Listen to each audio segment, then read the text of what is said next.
વડોદરા શહેર આમ આદમી પાર્ટી દ્વારા જે રીતે મેડિકલની અંદર સ્નાતક વિદ્યાર્થીઓમાં જીએમઆરએસ તરફથી જે વધારો તોતિંગ વધારો જેને કહી શકવામાં આવે છે એનો અમે આજે આમ આદમી પાર્ટી વડોદરા શહેર સખત શબ્દોમાં એને વિરોધ કરીએ છીએ.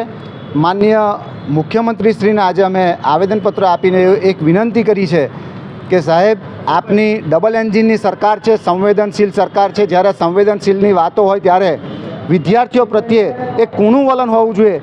એની જગ્યાએ એમબીબીએસમાં 14 લાખને બદલે 14,75,00,000ને બદલે જે 24 લાખ જેટલો વધારો કરવામાં આવ્યો છે, અસહ્ય વધારો છે. આ વધારો જોવામાં આવે તો 67% લઈ અને 80% જેટલો વધારો છે, એનો સખત શબ્દોમાં વિરોધ કરે છે. એક બાજુ આપણે વાત કરીએ છીએ કે ભણશે ગુજરાત, પણ જ્યારે એક ગરીબ અને મધ્યમ વર્ગનો મા બાપ જ્યારે પોતાના દીકરાને પેટે પાટા બાંધી અને ભણાવતો હોય છે, આવો તોતિંગ વધારો તમે કર્યો છે, એક સામાન્ય વ્યક્તિ ડૉક્ટરનું સ્વપ્ન ભૂલી જશે.